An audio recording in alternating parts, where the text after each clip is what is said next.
E aí, pessoal, sejam muito bem-vindos para mais uma videoaula do curso Estudando o Ambiente R, que é no nosso R básico.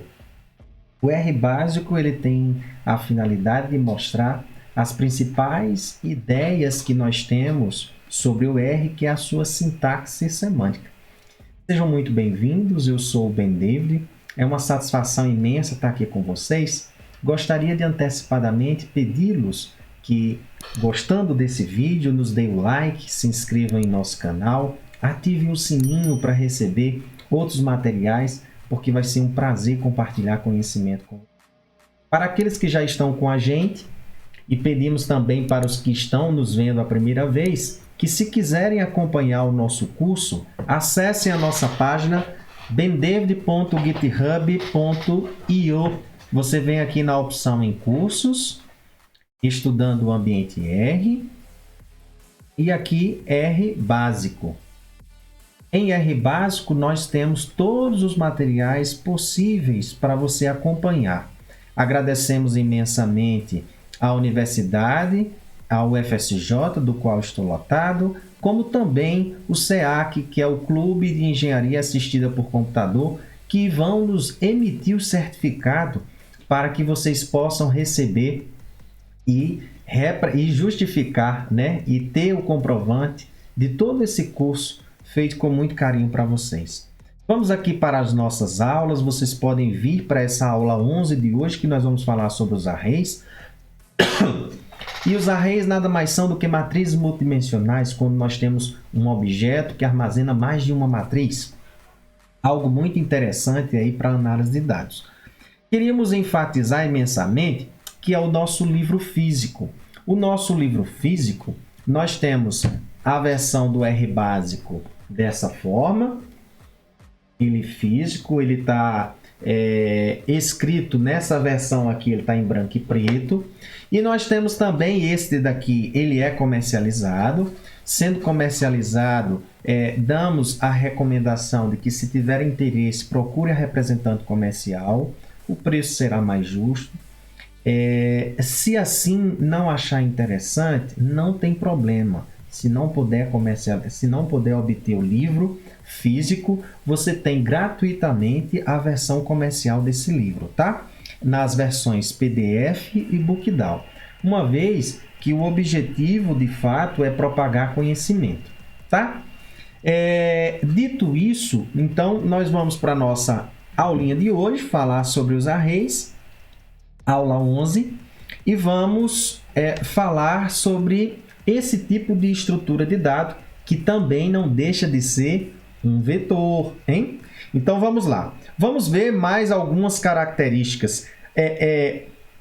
Gostaríamos de enfatizar para vocês que, se vocês não tiverem assistido a aula 10 sobre matrizes, é um complemento dessa daqui, porque a gente vai ver que vai mudar pouquíssima coisa para mudar o comportamento desse tipo de estrutura de dados. Então, se vocês não visualizaram essa aula, por favor, vejam aqui nos cards. Aqui também, na tira de informações, você tem as informações de onde você pode acessar todos os nossos materiais, como nós também já mostramos anteriormente, a página. E aí, isso aqui vai complementar o que vocês assistiram da aula anterior, tá? Dito isso, nós temos a nossa filosofia de publicação, que é o selo Democratizando Conhecimento, em que, para aqueles que não conseguem obter de forma comercial, né, se há alguma versão de trabalho nosso vendida, sempre existe uma versão gratuita, uma vez que entendemos que o conhecimento ele deve ser livre e acessível a todos. Assim nós conseguiremos mudar o meio em que vivemos. E nós já falamos do nosso livro de apoio, vamos lá para o que interessa. Mais uma vez, nós estamos com um conjuntinho de dados, um vetor do que nós fizemos na aula 10, do mesmo jeito. E aqui agora nós temos um vetor de comprimento 12 agora. Da mesma forma que nós vimos lá anteriormente, aqui a gente pode pensar assim, né? Pergunto, existe atributos nesse vetor? Ele vai, me mostra e diz que nulo. Lembrando que, nesse caso, não implica dizer que os intrínsecos não existam. Os atributos intrínsecos, que é o modo e comprimento, sempre existe para qualquer tipo de objeto. Mas os adicionais, aqui do jeito que está, não existe. Perguntamos ainda qual é a classe desse objeto. Nesse caso, ele nos reporta a classe implícita desse objeto, numérico e inteiro. Beleza. Feito isso, assim como nós fizemos, olha só agora, na matriz, em que nós acrescentamos o atributo dim com 2 dimensões para a matriz, o que vai diferenciar agora do array é que nós vamos inserir o terceiro valor nesse dim, que vai identificar o número da matriz. Então, percebamos. Aqui eu tenho 12 valores.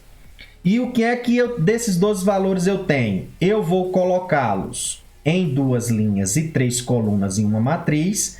E eu vou ter 2 matrizes.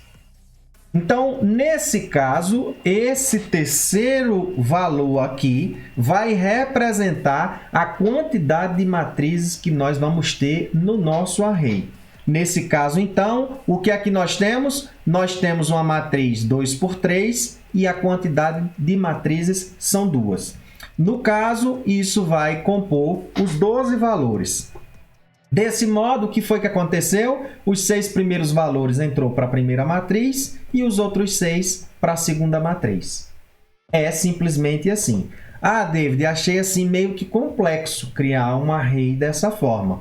Quer outra via? Então, nesse caso aqui, antes de lhe mostrar, a gente pedindo os atributos, a gente percebe que agora o que vai existir em dim vai ser justamente o acréscimo do atributo dim com os seus 3 valores e ele acrescentou implicitamente como classe implícita o array nesse processo.